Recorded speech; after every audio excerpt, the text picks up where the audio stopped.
On a rainy Tuesday night at Stonington High School, we have power on the pitch.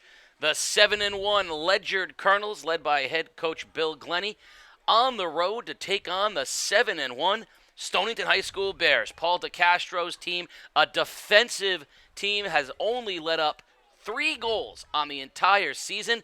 But on the other side of things, Ledyard's Kenny Turner, also a goal-stopping machine.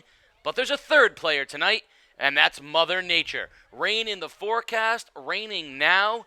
A wet and slippery pitch will face these two teams as they battle for ECC supremacy in soccer. Casey O'Neill along with the Sports Doctor, and that means you're watching Game Day live on theday.com. And Sports Doctor, it is definitely a weather event this evening. They're raining cats and dogs, or colonels and bears, may I have you, Casey O'Neill.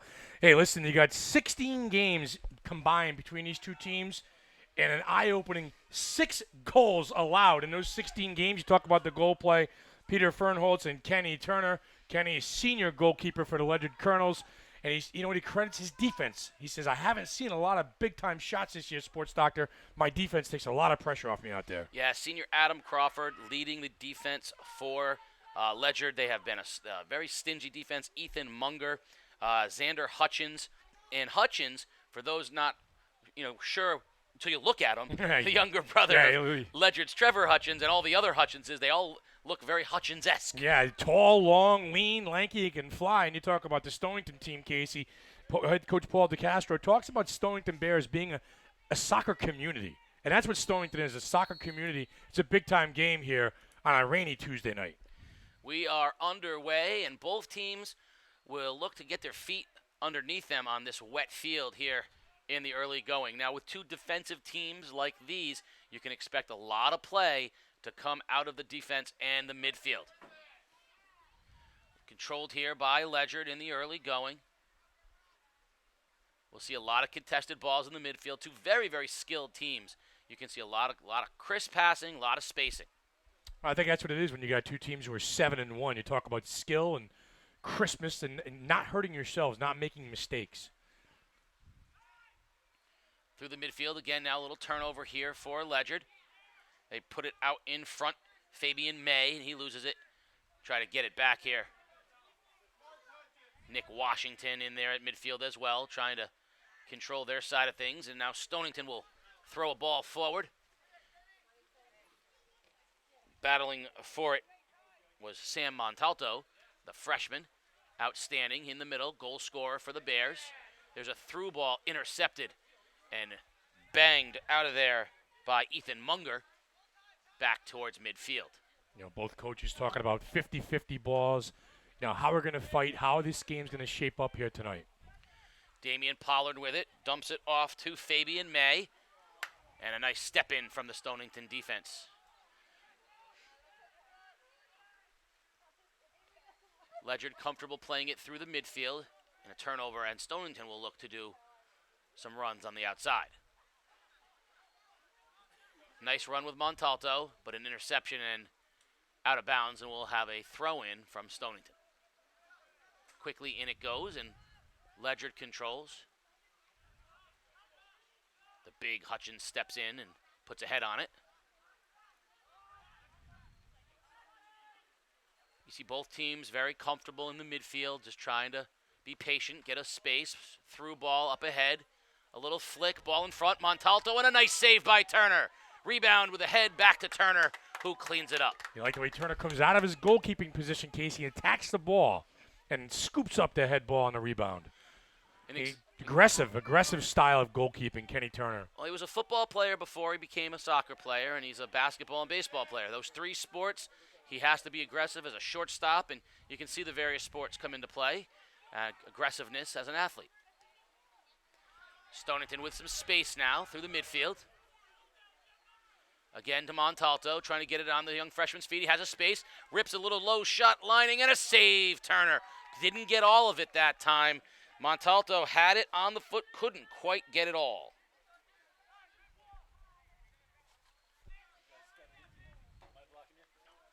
Number 7, Adam Crawford, stepping in and getting a piece of that shot for Ledyard. Crawford, the well-spoken defensive leader of the Colonels' defense. You had a chance to get together with some of these Ledyard kids about 2 weeks ago and talk to them and get to know them a little bit. Oh, it was great because Coach Bill Glenny came over and said, "Adam, come over and talk." He goes, "#1 in the class." And I was like, FYI. I was like, "Oh wow, okay." So talking to someone smart, and he certainly is that well-spoken young man and a stalwart on defense. I got a corner kick here for Stonington. Oh, I'm sorry. Nope, it'll be a goal kick. Playing. And unlike some teams who allow the keeper to take the goal kick, Kenny Turner stays in goal. Low liner. Now, sports doctor, does a soccer ball go end over end? It's more of a spiral or a line drive. That was a line drive But kick. does the ball go end over end like a football? There's no ends on the soccer ball. Ah. It's round. Well, then isn't There it you go. always? There is no beginning, there is no end on a soccer ball. It is infinity. That's right. Direct kick, lofted in. Turner stays on his line. Ball loose and Ledyard clears. Nice decision that time by the keeper, Kenny Turner, to stay on his line. Yeah, nice job by the defensive front, too. Again, Kenny Turner said, that, the reason why he's been successful is because he hasn't seen too many clean looks back there. Here's a turnover steal by the Colonels, and down the sideline, Nick Washington making a run, but it goes out of bounds, and it'll be a Bear throw. And again, both teams don't expect to see a shootout tonight. No. Both teams, one goal will seem like a big amount tonight for these two teams who are very defensive-minded. No, Stonington's trying to press the issue a little bit here, Casey, though, on a rainy night. Do you think playing on the turf really takes away from – I mean, does it help Stonington more playing because of their speed? Ledyard used to play it on the grass. Yeah, well, turf is definitely fast. Here's a ball in the middle and a clear from the Stonington defense, but back out it goes, and again now controlled in the midfield by the Bears. The turf being wet makes it slippery, and like any field when there's slippery turf, it means control, and the team that can control the ball in short passes through space really have an advantage because footing will be at a premium tonight. You keep the defense guessing a little bit. Ball in front, Montalto with a chance, a shot, and a goal!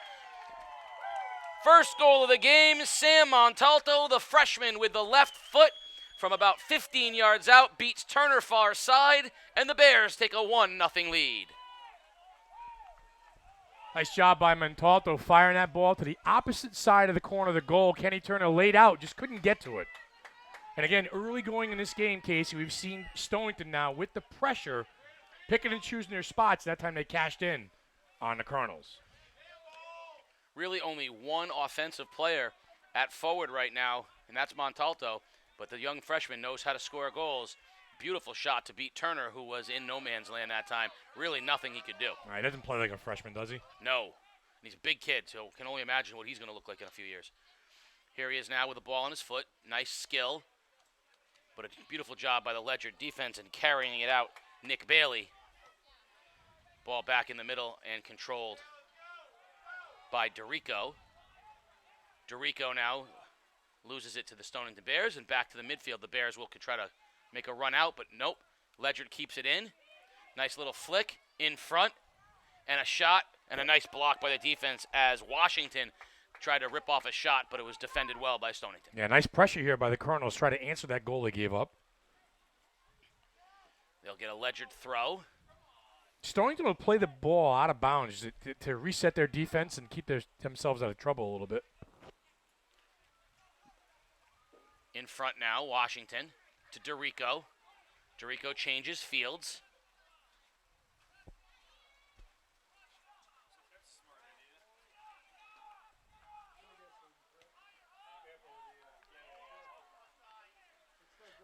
And out of the goal comes Fernholtz to clear it out.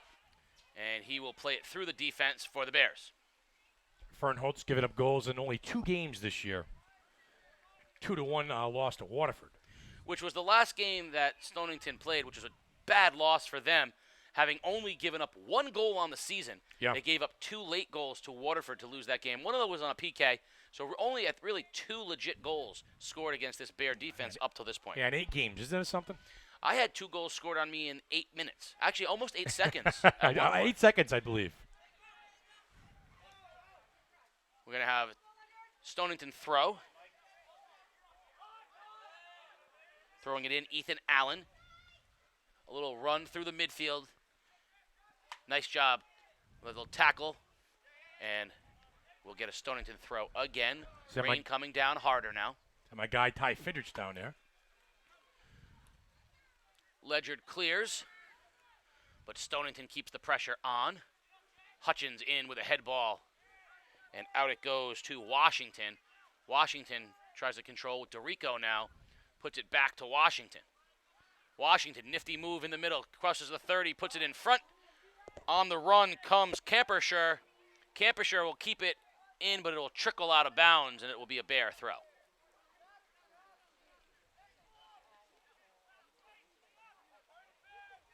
Goal kick, actually, as it went off the end line. Fernholtz quickly plays it through his defense. And through the middle of the field now, Montalto plays it back to McGowan. And Stonington will come through the left side of the midfield. Nice passing right now by the Bears. Very content. Trying to get it in the middle to Montalto. He is the premium goal scorer for the Bears. The Bears will challenge everything, too. Every time, somebody from Ledyard gets a foot on the ball, it's going to be challenged.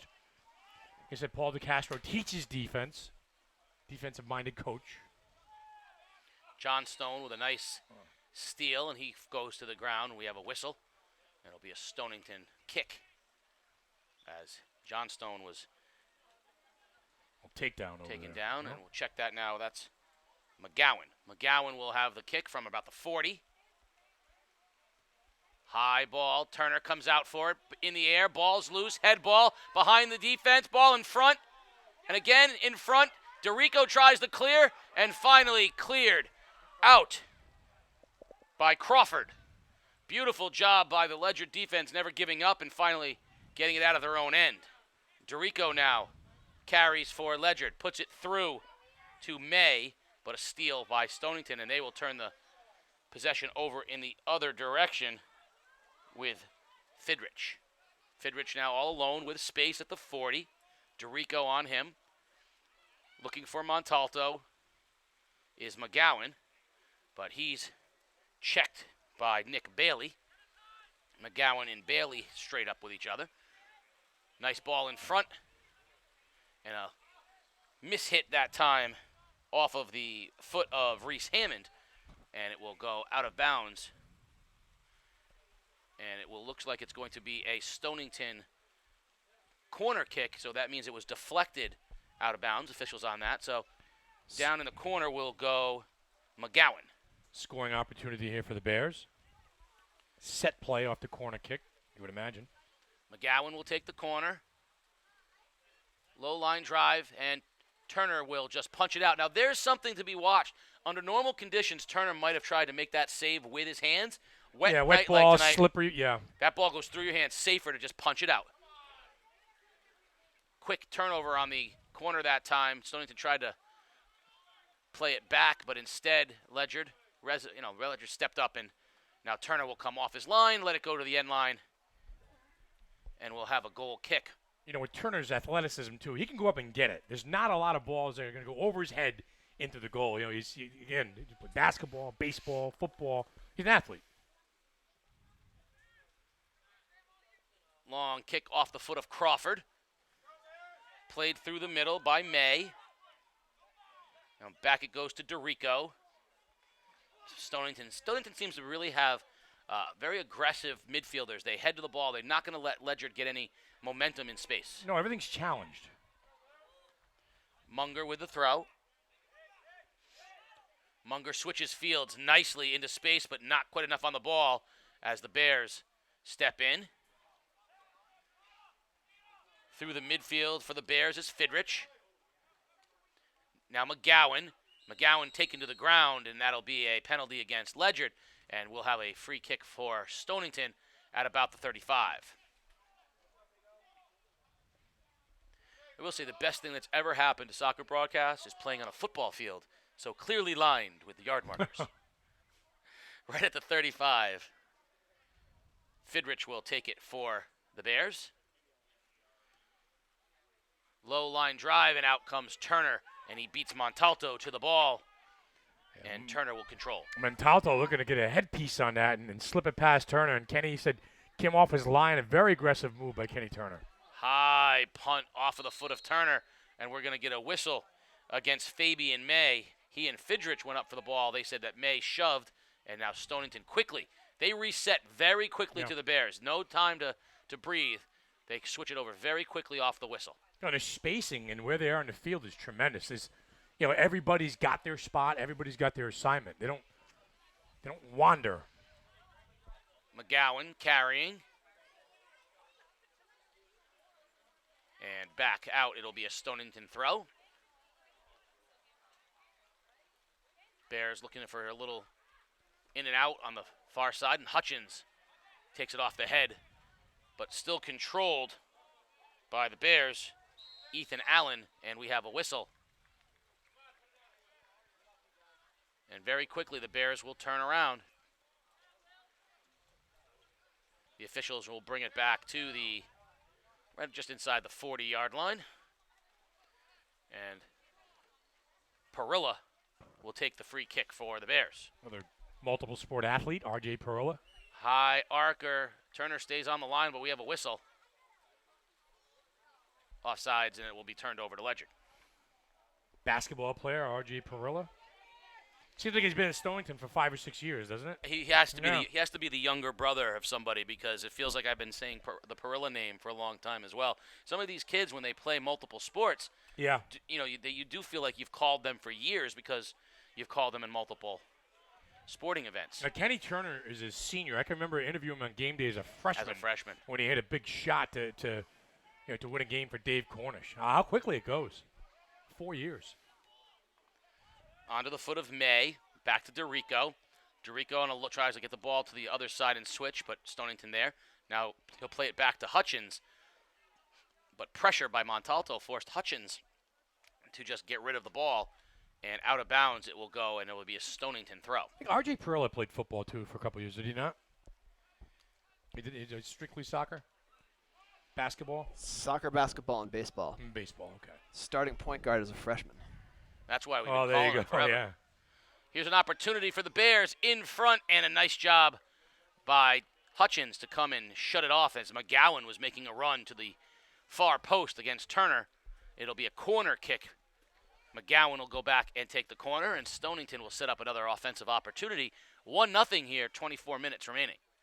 High ball in front, headed out by a Ledyard defender, and then controlled by Nick Washington. Washington, now stolen by Parilla, and it's back into Fidrich in front, and Hutchins gets a body part on it and cleared out by Ledyard. Crawford did a nice job that time clearing the ball. Now right back onto the feet of the Bears, however. Beautiful passing by the Bears. Ledyard doing a lot of chasing out there. A lot of running down balls. Stonington in control, good spacing, not turning the ball over. Yeah, and the energy you use when the ball's not on your feet is a lot more than the energy you use when the ball is on your feet. See, these guys right now that are just making these little crisp passes to each other are not using energy, and you have it right. Ledyard is chasing. Cleared out by Munger. But right now, Stonington dominating the action from their defensive end all the way through the midfield. There has been almost nothing for Fernholz to do here in the first half. He's okay with that. He is okay with that. I'll tell you, goalies like being bored. Here we go, Montalto with an opportunity in front. Can he get a shot off? Oh, beautiful job on the backside by the Colonels. That's Crawford that stepped in and got a slide tackle on Montalto before he could get a shot off. I thought we were going to have an opportunity for a second goal from the freshman. Yeah, Montalto was loading up his left foot that time, and a nice job by Crawford stepping in. Here comes another push by the Bears. McGowan looks to touch it outside. Instead, turns back. He'll play it back through his midfield. Very patient, the Bears are. Not always pushing. And it goes from defense to offense, like you said, the transition so quickly and smoothly. 2-pass transition, 1-pass transition. Here's a steal in the middle of the field for the Colonels. It's Washington. Tries to put it out onto a wing. Chasing out there, but intercepted by the Bears. Bears will play it through very calmly. Ethan Allen with his midfielders. And we're going to get a trip on Ethan Munger. Takedown. As he took Graham Johnstone to the ground, and it will be a free kick for the Stonington Bears. That a good penalty right there, Casey? Yeah, good takedown, slow it down a little bit. Yeah, this hard far charge. out. Yep, this far out. You're going to give McGowan a long kick. Turner will be able to see it much better from here. Turner's going to stay on his line in front. Head ball over the top of the goal. Beautifully done. Turner was in great position, but just a missed opportunity that time as the beautiful ball from McGowan was put it was a floater where you're getting a head ball. Parilla came in, got the head on it, and just over the top. That's not the first time Parilla and Turner have gone head-to-head. Head-to-head, yeah. Baseball and basketball. Yeah, talk about the long arms, too, by Kenny Turner. He can, like you said, he can pretty much flat-footed reach up and touch the top of the goal. He can, so he does not have to load up. He can stay flexible to use his legs on a low ball as well as get high. And that's a very important skill, the physical skill that Turner has. Here's a free kick for Ledyard. In the air, fighting for it. And there's the first opportunity as Campershire got a head on it and put it towards goal, but it went wide. And Fernholz did not have to make the save. It'll be a goal kick for Stonington. You know, I think we're roughly 20 minutes into the game here, and that's probably Ledyard's best scoring opportunity. Yeah, Campershire did a nice job to get a head on it, but there was really nothing there.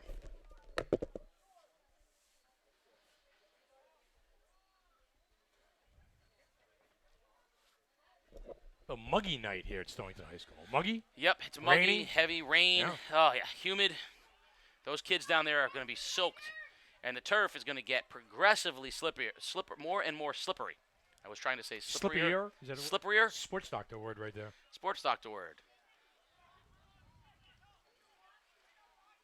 Just a lot of action in the midfield right now. Really both teams waiting for that opportunity, but there really hasn't been anything on the Ledyard offensive side of things. They really haven't had an offensive run, a play where multiple people touch the ball, whereas we see Stonington has been very, very comfortable playing through and giving Montalto opportunities. Well, Stonington's got 4 guys in their back defensive line, and those guys right now seem to be the wall, as you would say, for the Bears defense. Not a lot getting to the goalie.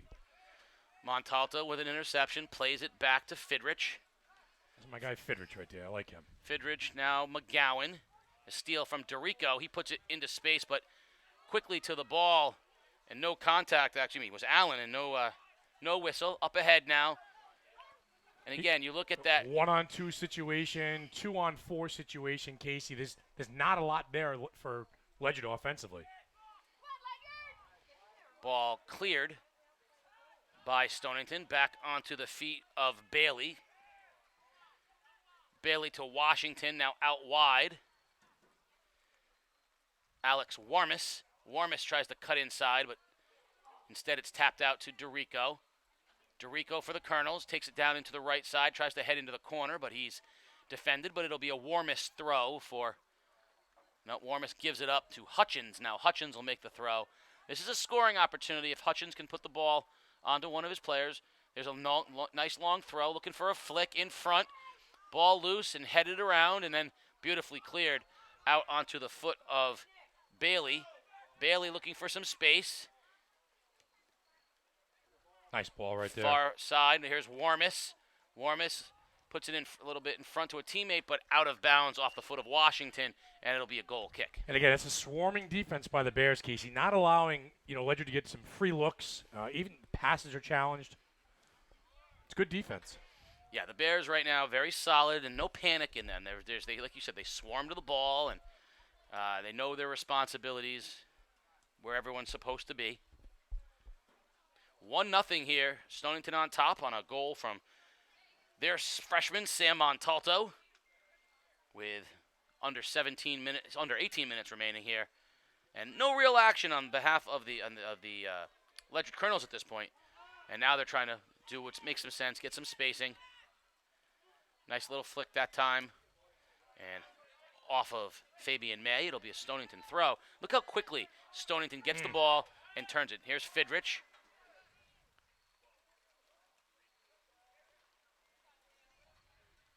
Played nicely by John Stone.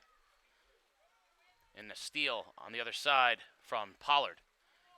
Ledyard looking for anything. Look, there's one Ledyard guy. There's 5 Stonington Bears. Yeah. And Stonington already a defensive team. They're very content with the one guy up front. There's John Stone looking for a little overlapping run, trying to find Wojcik on the overlap, but Yeah, pack it in on D, get the ball back at a turnover, and then let's have some guys running up front. It's seems to be the game plan right now. throw in from Ledyard. And a high, sort of wasted opportunity. Actually, those are the Is that a kicks that shank? Is that a shank on the kick? Is that an end over end shank? that's one of those plays where there really wasn't a purpose to it. That's kickball. That's just running up and banging it. And I think the coach would want Munger to be a little more deliberate, get that ball to a person that can do something with it. Those kickball balls are up for grabs. Those are 50-50 balls. Low shot from the Bears. That's off of the foot of Wall. And a nice job by Turner staying low, not trying to do too much. Like a shortstop. Like a shortstop. Yeah, I went down and scooped it up. That's right. Just don't let it go through the wickets. Good fight by Campershire. Ian Campershire with perhaps the best soccer name out there. I asked him if I could pronounce it Campershire, and he said no. And I just did it anyway, I guess. So my apologies, Ian. Out of bounds off of Stonington. It'll be a Ledyard throw. Good chance here for the Colonels to try to mount some sort of attack. Look at the way Stonington gets back on D, Casey. Every man is marked. You know, the forwards for Stonington. I'm sorry, for Ledyard. 2 guys on a forward. It's everybody's marked. Everybody's accounted for. Well, just do the numbers right now. You got 1 offensive player for Stonington, which means you have 9 people back. There's 4 people marking this one, so there's not nearly as many Ledyard. I mean, Stonington has Ledyard almost 2-1 outnumbered right now. Nice ball in through to Pollard. Pollard puts it wide of the net, and it'll be a goal kick for Stonington. Right now, the way that the formation that Stonington's playing, they're content with 1 forward. That happens to be Johnstone right now. Before it was Montalto. Johnstone is the 1 forward, and everyone else is playing midfield back. Yeah. So it's really hard. So Ledyard's keeping 3 people on their defensive line. And so it's 9 on 6. Yeah, it's an uneven number. Yeah. So that's all it is a numbers game right now. Ledyard's going to be hard pressed to be able to get somebody to a ball without multiple defenders around. How do you do that? Reverse the field? Exactly. Passing and exactly. Off guard and stuff. Well, you nailed it, Sports Doctor. The switching of the fields, it's like running the reverse in football or a trap in football. Right. You get everybody going one way, and what does it create? A ton of space. Yes. So that's the deal. You switch Catch fields. them on the back end. And you might be able to isolate somebody on the other side. Absolutely. Ledyard now, there's a nice step in by Stonington, but Ledyard retains.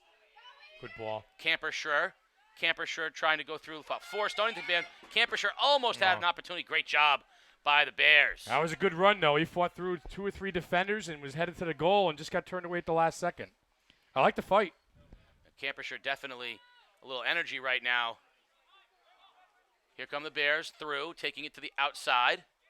Long ball looking for John Stone. John Stone, that ball's through. Turner's going to have to come off, but Hutchins does a nice job, just turns and clears.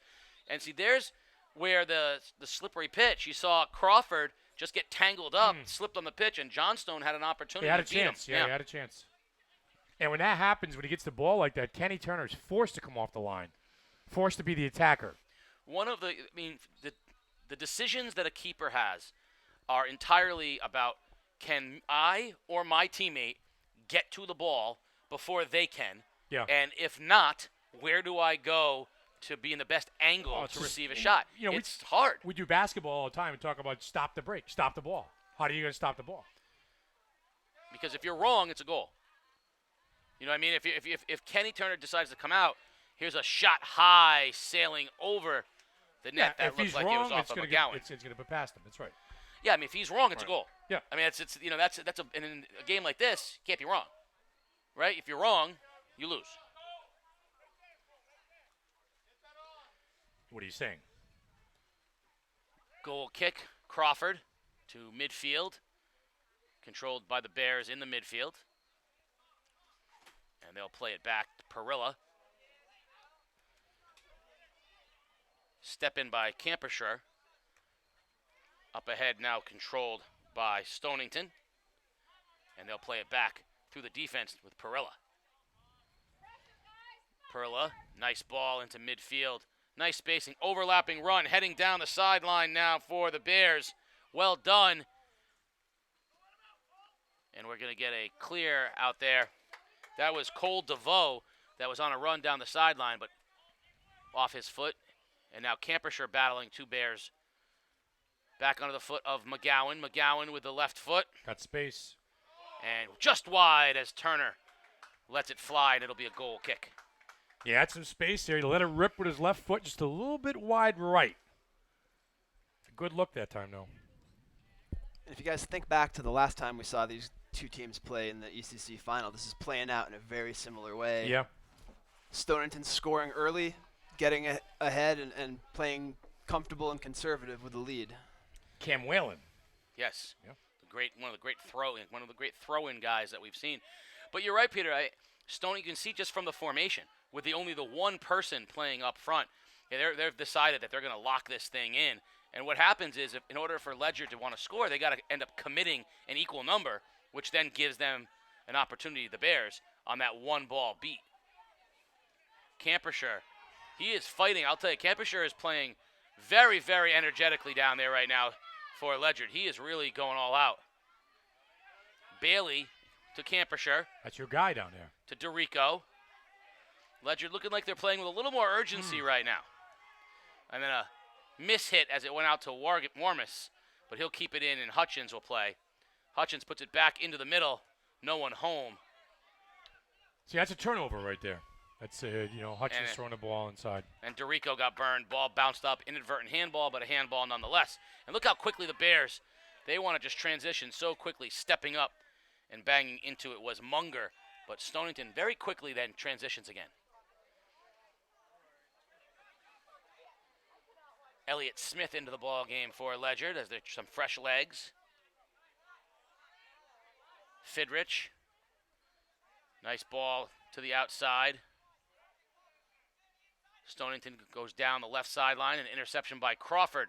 And now Hutchins steps in, and the Colonels look to clear. Dorico with space.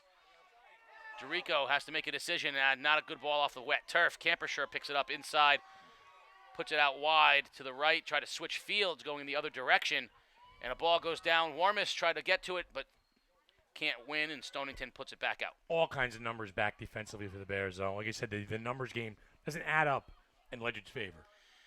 The temptation at this point is to try to send a couple of the defenders for Ledyard have to be very, very vigilant right now, because what will happen is they'll start pushing up in order to equalize the numbers, and then they get beat with a home run. No, it's still in the first half, though.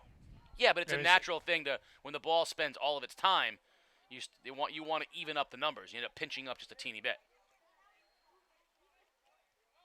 Nice ball, Stonington, but there's Hutchins from his right defensive position, and he just bangs it out of bounds. It'll be a Stonington throw down under 9 minutes here in the first half, 1-0 Bears.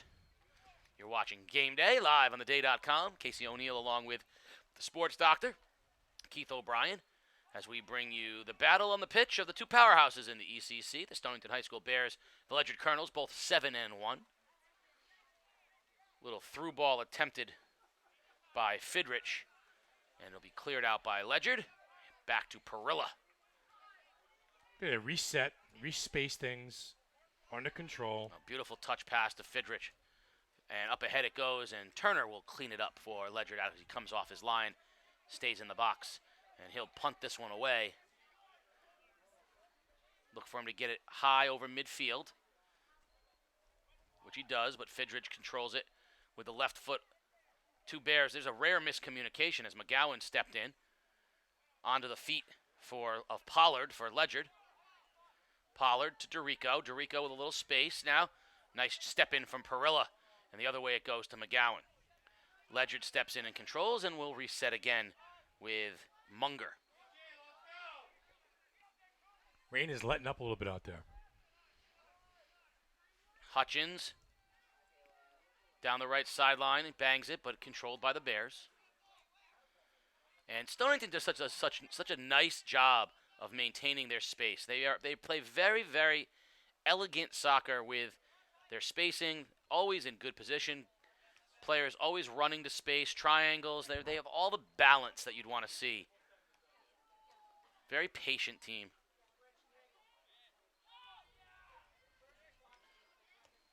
Talk about a lot of these kids, Casey, as young kids growing up through the community, soccer community here in Stonington.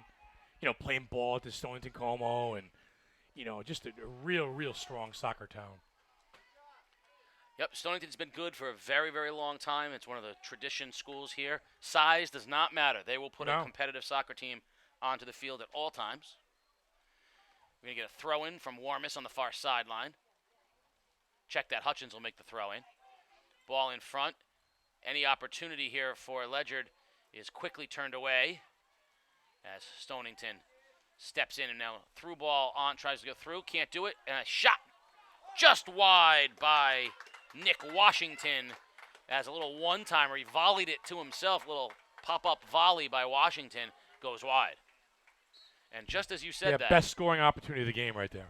And just as you said something, the rain is now coming down hard again. Of course. Cassidy will take the goal kick for Stonington. McGowan controls for the Bears over midfield. He very calmly plays it back through the midfield. Far sideline, Stonington. They go back to go forward, one of the key staples to soccer. Backwards to go forward. Through ball now. They'll play it back again to Fidrich. Fidrich switches fields, and it's intercepted by Elliott Smith, but he loses it. Back it goes. The Bears in front. Played back by Hammond. Hammond to Fidrich. Fidrich with a little space. Fidrich wants to get off a shot. Instead, one little touch and go with his teammate and cleared by the Ledyard defense, and it'll be a Stonington throw. You get the sense that Fidrich is like the point guard out there on the soccer team, kind of directing things, setting guys up. Ball in front. Oh, nice opportunity as little ball in front gave Hammond a chance, but he couldn't get the head on it, and it will be goal kick for the Colonels. Ty Fidrich, Jr., number 11. Could there be such thing, Casey, as a point guard in the soccer? Given his front line an opportunity to score, putting the ball where it needs to be? Yeah, there are positions in soccer, whether it's your stopper, sometimes your center midfielder who operate as a distributor, the ball in the middle of the field. They control things, see things, set other players up.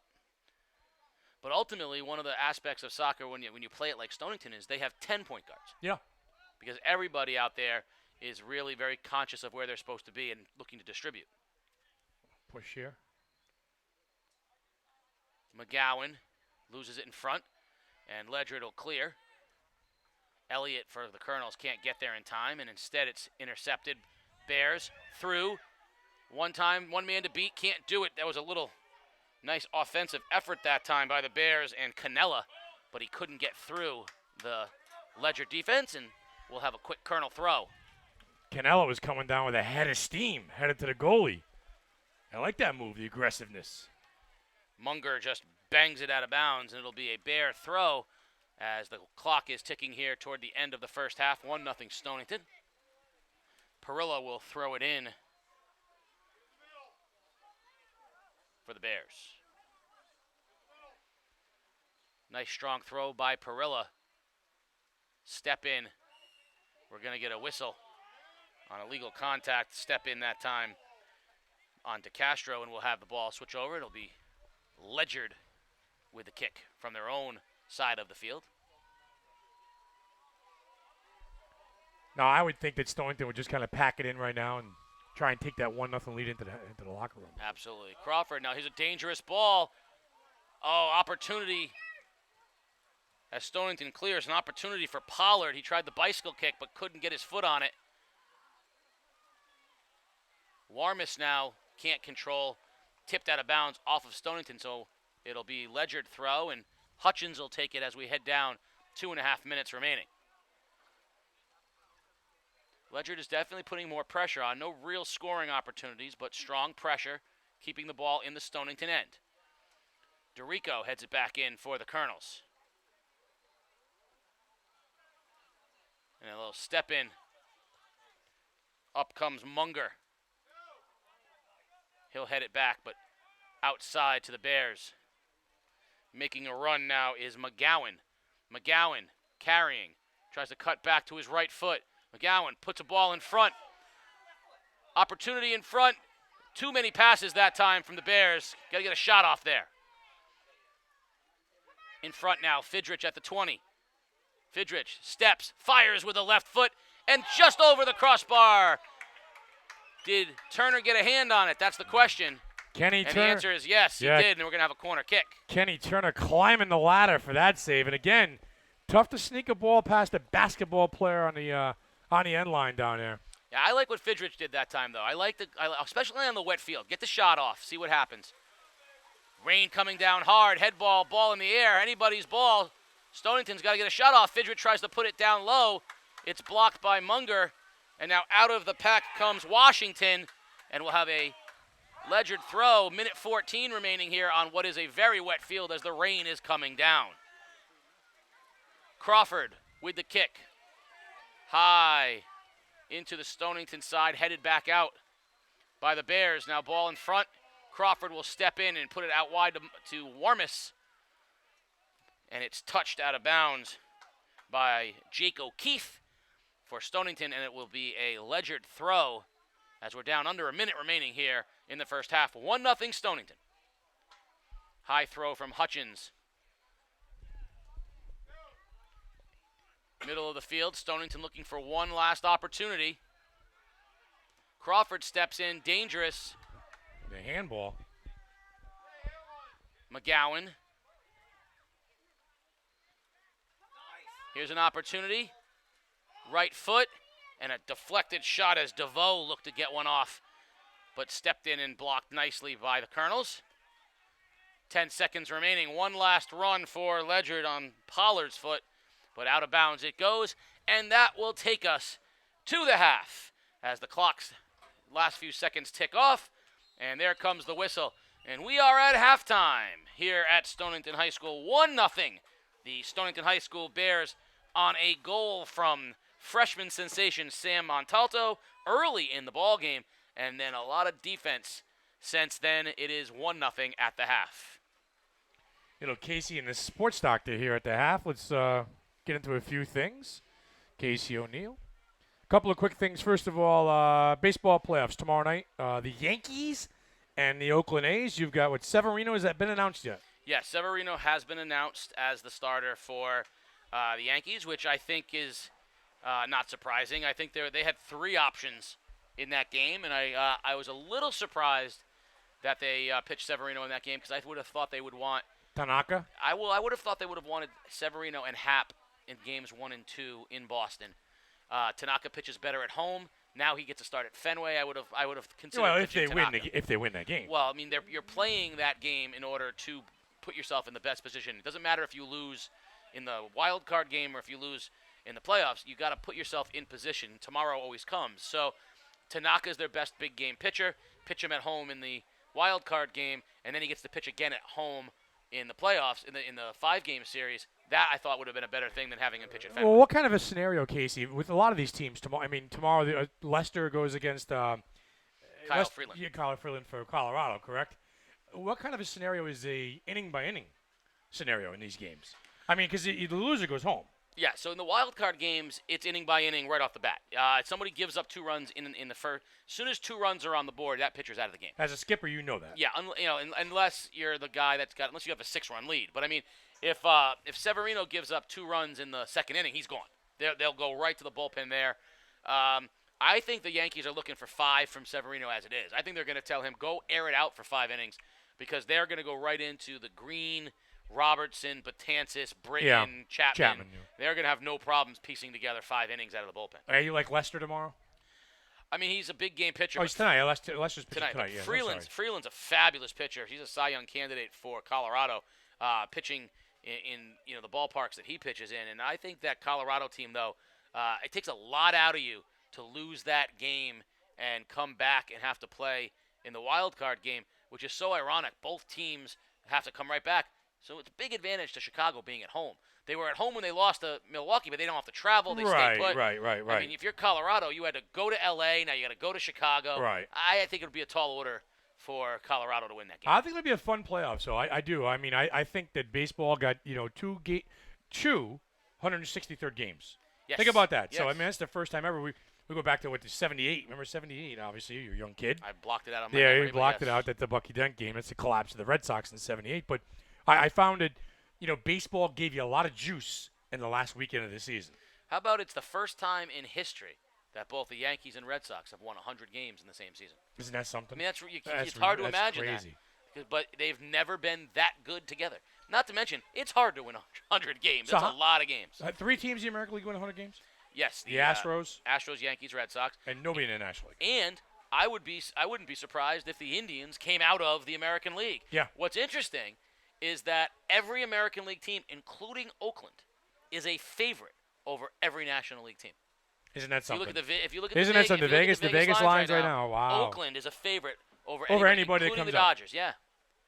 Yeah, that tells you the power they believe the American League possesses. Wow, that's huge. That's huge. I'll switch gears with you real quick. Did you get a chance this weekend? Obviously, I was texting you this weekend. Did you get a chance to watch some of the Ryder Cup golf? I got up Sunday morning. I make my coffee. 7 o'clock in the morning, I put the TV on, get my iPad out, and I'm getting fired up, getting ready to watch the Americans. And I was extremely disappointed. I want to say thank you to the Americans. I mean, I so appreciate having my Sunday to me because by 10 a.m. You were off. I was like, this is great. I got my whole day available to me now because that game, that whole match was over. Ultimately, as good as the American players are, the courses can really play havoc with them. And Europe are better ball strikers, and they played better golf. I think the U.S. I think those guys are paycheck players. I think they're paycheck players. I think if there's a dollar line on the purse, Dustin Johnson, Patrick Reed, Jordan Spieth will play well. But I think if you got, it's just, Ian Poulter can barely crack the top 10 when he plays in the PGA Tour, and he shoots lights out on the Ryder Cup. I just think that the Americans, I don't know, Case. I think there's something about Ryder Cup, especially in Europe. Now, you want to give me the time travel? These guys are traveling over there. No. I think some of the American golfers are spoiled brats. I'll tell you, you want my hot take? I think that Europe loves their countries more than America does. America doesn't love the United States. That's what it is. They just don't love them enough to play for them. No, they're paycheck players. That's silly sports. Paycheck players. That's silly. There's more. These guys have every bit as much on the line when the Ryder Cup comes. I think it's just as simple as when you play for yourself, you get used to playing how you need to play for yourself. Which all those guys have done. Except the European guys are more able to put their skills together in a team, and they're more able to play team golf. The United States struggles. I mean, listen, there's a reason why Tiger Woods is traditionally a very good match player, and he's not very good in team play. He doesn't have to worry about other people. So, well, what about all the stuff with Koepka and Dustin Johnson and the fist fighting, and then Patrick Reed going at it with Duval because he wasn't teamed up with Spieth, and I have a real bad taste in my mouth after this weekend with Ryder Cup golf. I think Dustin Johnson should be careful because I think Brooks Koepka would break him in half. Oh, sure. He's a big dude. I mean, Johnson weighs about $110 for a big, tall guy. Do you have a problem with the guys who went over there? No. You have a problem with Phil? DeChambeau? No, because I don't think there was an alternative that was better than either one of them for the American. There wasn't a glaring omission. Do you have a problem with David Duval putting Tiger Woods against Molinari every single time out in team competition, and Molinari beat him up at the British Open? No. You don't have a problem with that? No. You don't have a problem with him teaming him with Patrick Reed both days? No. You don't nothing. No. You have nothing to say about it. I had said plenty about it. I don't have a problem with any of that. Why do I care? I don't know enough to make an educated answer to that. Oh, you're a fan on the outside looking in. What am I? I'm really supposed to have a problem with the Ryder Cup matchups? What do I have any idea what's going on in the head of any of those people? You can form an opinion. You see, that's where you get dangerous, sports doctor. You form an opinion based on a whole lot of nothing. That's a little bit dangerous. Never stop the sports doctor. That's a fair statement from my own Peter Wappy. It has never stopped the sports doctor. Well, as somebody that was into the golf on Sunday morning, yes, I was disappointed. Sure. How about that? So was I. But I don't get mad at the captain of the Ryder Cup for his matchups because ultimately at the end of the day you got to play. And I also think they're paycheck players too. So I mean that's my stand. That's my opinion, and I'm entitled to that. Yeah, we're not going to go down the road of that, but that's okay. Let's talk about something more up your speed. Notre Dame football. Not bad. Saturday night against Stanford. Not bad. Not bad. Listen, I was I was one of those guys when they made the switch to Book. Casey, I kind of liked it a little bit. Wingbush, he's a good quarterback. He's a little shaky in the passing game, but he and Book can play. I mean, this is a good Notre Dame team. They've got? Maybe one or two maybe challengeable games the rest of the way. They're on the road this week at Vautech at Plattsburgh, which is not an easy place to play. Letdown game. That could be careful. I'd be careful this week. Trap game right there. Yeah, trap game. And then at USC maybe at the end of the year. I mean, it's always a dangerous. rivalry game, but Yeah. I like this team. I mean, they hammered Stanford on Saturday night. So two things. One is that I told you straight up that I liked Book. He's a good player. I think their offense they need the quick precision passer. All of a sudden, a team that we didn't know if they had any wideouts seems like they got wideouts all over the place because they got a guy who can throw it. But the big issue that you didn't mention was fifth-year senior offensive lineman out for the year. Oh, he's going down. Yeah. That's gonna be an issue. That's the kind of thing that they might struggle to make up. So that's why this is a real dangerous game. So someone new coming in in Virginia Tech. Definitely dangerous. Now, I had a chance to see a lot of college football this weekend, and I do believe it's Alabama and everybody else. Yes. I think after Alabama, Clemson almost got picked off at home against Syracuse. Ohio State should have lost that game. Penn State had no business losing that game. So if you're going through the top five, Oklahoma's up there, but I do think it's Alabama and everybody else. And like you said, in any given week, it's a crapshoot. But I like this Notre Dame team a lot. I do too. I think they're well positioned to get themselves into the playoff, and from there, it'll be interesting to see how high they could climb, because someone's got to lose for them to get up higher. Would the BCS take a one-loss Oklahoma team or a one-loss Georgia team over an undefeated Notre Dame team? No. If Notre Dame is undefeated, they'll put them directly into the championship game. They won't even have to play anything. No playoff game, just right against Alabama? They'll just say Alabama, Notre Dame in the championship I game. got Notre you. Dame never has to worry about being snubbed. If Right. if they have a case. Now, because Georgia or Alabama have one loss because they'll probably more than likely run the table, and Georgia's good too. Now, Notre Dame can't lose a game like those teams can. They can't get one loss and get in. Right. But an undefeated Notre Dame team will never get Be snubbed. out of the top No, four. they'll never get snubbed. They will create a way. What their worst scenario is 5 undefeated teams, of which Notre Dame is one. Ready to start, because then they got to try to find a way to get them in. Here we go to start the second half. Ledyard down 1-0 we'll start the second half, and we will have soccer action here as Hutchins plays it down. And quickly we see what we saw in the first half. A little more urgency already, though. See the tempo here of the Colonels. Hutchins. Ball in that's 4 heads in a row. It's like skipping rocks. DeRico, and he'll give it over to Bailey, but stolen by McGowan. McGowan now plays it over to the near side. Fighting for it in front. We're going to get a whistle on Hutchins as he banged Johnstone to the ground, and that'll be a free kick for Stonington. Here's a good scoring opportunity to open up the second half. McGowan will take the kick. McGowan, low, in front, and Turner, and it sneaks by Turner. That was a mere miracle from just going in the net. Turner never saw it. It skipped on the wet turf, went right through him, and if it had been a foot to the left, it's a goal. That was through the wickets, as you would say. Yeah, I don't think Kenny Turner ever saw that. Far side, McGowan will have the corner kick. A big missed opportunity that time on a very low, dangerous ball from McGowan. Corner in the air, headed out by Ledyard. Now Stonington will look for another opportunity. Fidrich puts it in front. Good ball by Fidrich. Down in the corner. Here's a centering pass in the front and cleared out by Washington.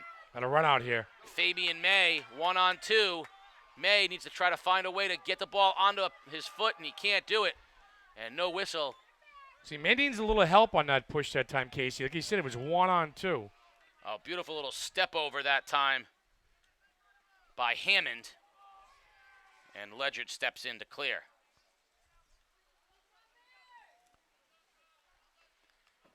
We're going to get a throw in from the Bears and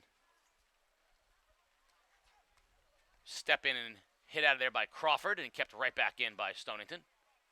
Now here goes a little Ledyard opportunity. Got numbers. Carrying is Bailey, but he loses it. And Stonington will switch. Through the midfield go the Bears. Here's a little touch pass. On the run is Hammond. And Crawford steps in and just clears it for Ledyard, and it heads back to Stonington. Stonington content right now. Touch passes now back through the defensive side of things. It goes through Canella. Talked about going back to move forward, switching fields. Bears can do it all. Hammond loses it out of bounds, and Ledyard will throw.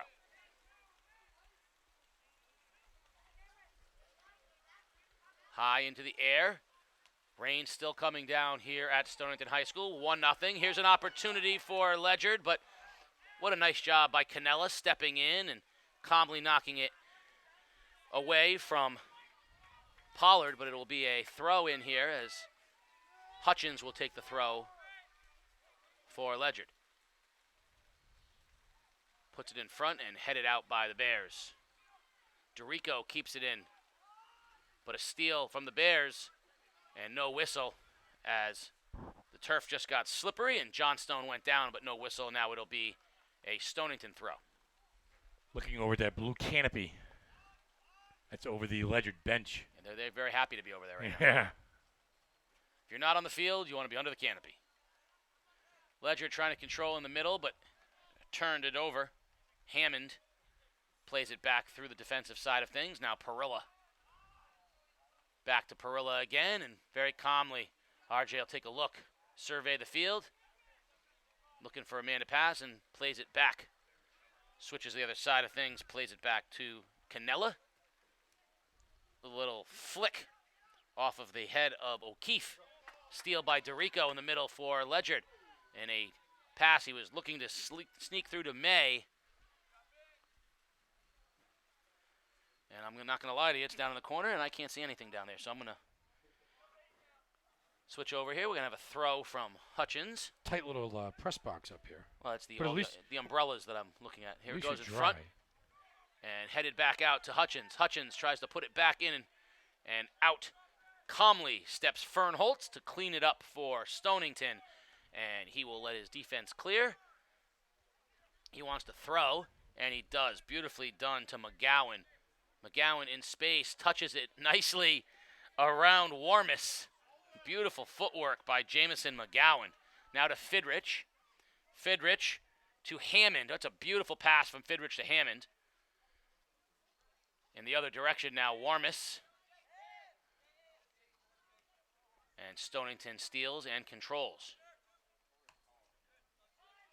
Fidrich will control for the Bears right at midfield. He's looking to switch fields, and he'll play it back to Parilla. I don't know how Fidrich keeps his hands off the ball, too. Hits him in the chest, and he's ready to move forward. Yeah, a lot of these guys. Warmis had an opportunity, but he lost the ball to O'Keefe. Now into the corner on a run was Johnstone. Ticked out of bounds, and it'll be a Bear throw.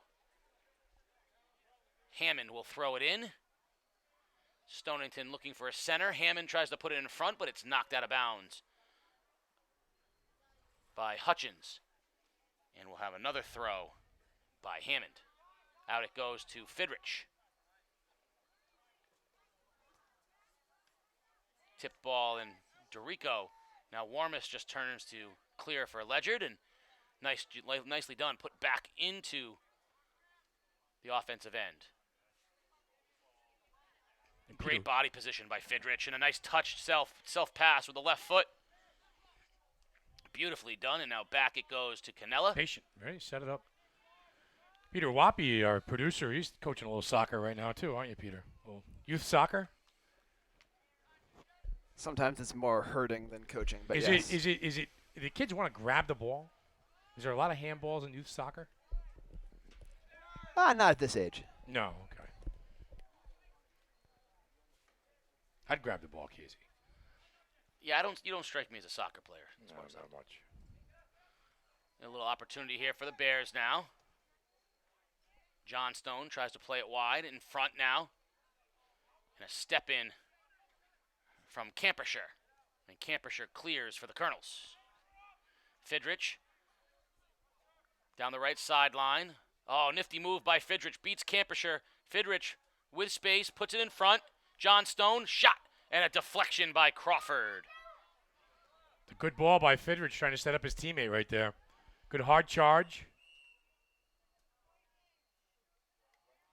Lightning. That is not good. That is, what, 45 minutes? 30-minute wait. Yep, that's a 30-minute wait after any lightning strike. And looking at the forecast on the phone, we may be in for some more 30-minute waits.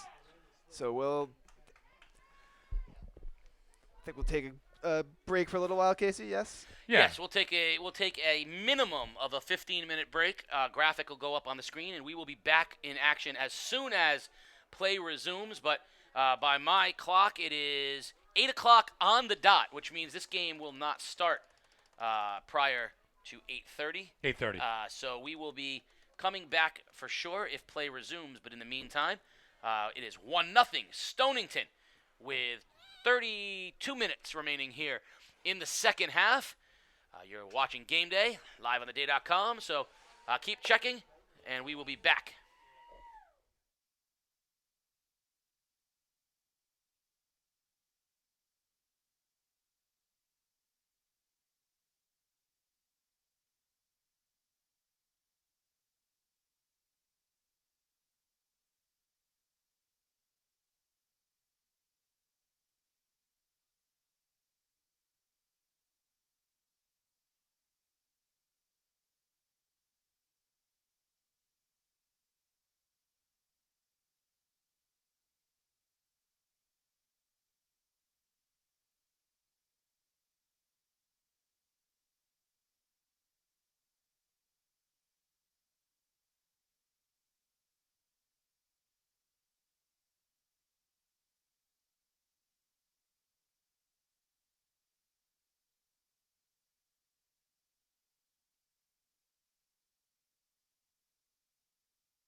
We are back here at Stonington High School, where the Stonington Bears have a 1-0 lead over Ledyard with 32 minutes remaining. Casey O'Neill and the sports doctor Keith O'Brien. And that is all for soccer for tonight, as a little multiple lightning strikes. I said in the opening, Mother Nature was the third player tonight. Well, she's decided that to end this one early, and we are going to effort.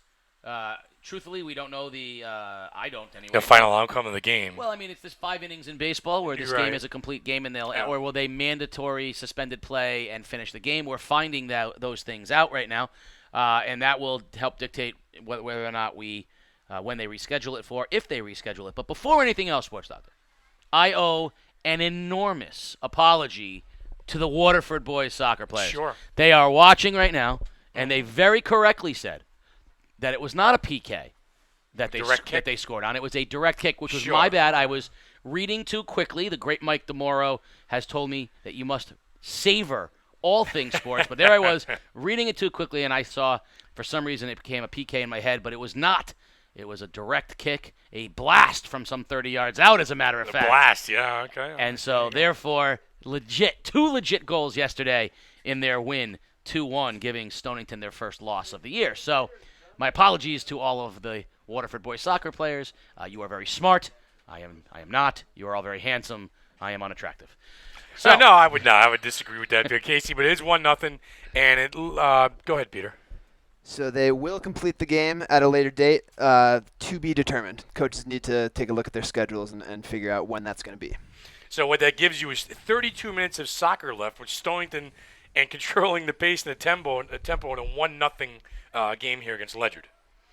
And all of whether or not we'll be there or someone will be there or all of that will also be determined in the future. But now you get to go home and watch the Rockies-Cubs wild card game. Sure. I'm sure there's some preseason basketball on for some of you to watch. And hockey. That's tomorrow night. Hockey starts, yeah. Bruins open tomorrow night. Yeah. Bruins Capitals tomorrow night, Peter? Yeah, psyched for that. All right. Torrey Krug on the shelf to start. That guy's got the worst ankles in the world. But you're not excited about the start of the hockey season? No, not at all. Wow. The basketball season, I'm pumped up for that, though. That's for sure. I mean, my Celtics, and then football's on Thursday night, too, with the Patriots and the Colts. There's some more lightning as we speak right now. I got to walk to my car in this. I might be sleeping in the press box at Stonington High School. Yeah, don't turn out the lights. You could be, but just takeaways from tonight in the first half and the first 10 minutes of the second half. Stonington, very good defensively. Casey, it's almost like a lead pipe lock. When they get a lead, very, very hard to contend and challenge. Yeah, I am very impressed that Waterford was able to put 2 goals across. It took took a sudden death overtime to do it, but I'm very impressed that Waterford was able to score 2 goals because no one's been able to score 2 goals against this Stonington team, and it makes sense why. They play one forward. Yeah. They run everything through their midfielders. Their midfielders are defensive-minded. They really crowd the box. There's no space down there. This is very good and very patient, pass-oriented team. Yep. So after 50 minutes of soccer, the real winner is Mother Nature. She's undefeated. Her and Father Time haven't lost one yet. So we will. You have to stay attuned to theday.com and check out the day to find out when, in fact, this game will be resumed and they'll finish the last 30-plus minutes. And our next broadcast will be a week from Friday night. Yes. A voters challenge a little bit. We'll put that up on a poll, and we'll get one of the crossover games on either Friday or Saturday. NFA Newtown, Hill House versus New London, or Fitch versus Wilbercross? Yeah, Friday, October 12th. You've got the suddenly popular 3-1 New London High School Whalers. Is that game Saturday? They played well. Against a currently 0-4 Hill House team. Oh, okay. You've got a disappointed 2-2 Fitch team versus a 2-2 Wilbur Cross team. Right. And then perhaps the best game is you have a suddenly very interesting 3-1 NFA team against a top 10 opponent. Number 8, Newtown. Yeah, sitting there at 4-0, Casey. And again, you talk about a heavyweight battle. A game that could push NFA season in one direction, kind of get them a little closer to the top 10. It doesn't get any easier after Newtown. They get a tough schedule heading in, but that's a big game for the Cats. Yeah, it's a big real game measuring. for Fitch and a big game for New London as well. All of them. New London's in a position to make the postseason with East Lyme and NFA looming so many points involved in beating East Lyme and NFA that they have a real chance. Fitch isn't dead yet, but cannot lose another They game. have no identity right now offensively. They were held to just right around 100 yards for the game against New London. And I will tell you this, I watched the game on the sidelines with Mike tomorrow on Saturday. New London's got something going on. The coaching staff, I mean, the Johnny Burns, the youth football coach, everybody's on the same page. The quarterback is a cool customer, and number 30, he can run the rock. Yeah, and we're going to find out how good their defense is. They've stopped, Fitch is kind of in disarray right now, but that East Lyme team, they can move the football. And so we'll see how New London holds up against an offense like that as well. And Fitch's only points against New London was on a pick six. They failed in the red zone 2 or 3 different times. So New London's good. Bend but don't break. It's funny because before the season started, you thought there would be 2 teams from the ECC in the postseason, Fitch and Killingly. New London's beat them both. Just saying. Now we could Just still saying. we still could have 2 teams, and they could be New London and possibly NFA. I think it'll be very difficult for them to both make it with a lot because one of them will have 2 losses Yeah. because they play each other. Yeah. Because they're both in the upper classes. I think Killingly is still going to get in. Oh, they got to play NFA. Yeah, NFA goes up to Killingly this year. It's not going to be an easy game. NFA could be the best 4-loss team listen, you've ever seen. Or they could surprise you and be 8-2. They'll be 9-1. If they beat they beat Killingly and they beat New London. And that NFA, and if they beat, they obviously beat Newtown. Right. They'll rock it. Their points Yes, they will will. rock it. So, lots to cover in the coming weeks. Of course, here on game day, it's fall season, so that means soccer, volleyball, and football, and we will have all of it for you this fall. We're rained out, lightninged out, Mother Natured out here at Stonington High School with Stonington leading 1-0, 32 minutes remaining in the ball game. We will pick it up at some point. Well, at least they will, and we will let you know if we will be there as well. So for Peter Wappy and the boys and the sports Dr. Keith O'Brien, I am Casey O'Neill saying stay dry, everybody.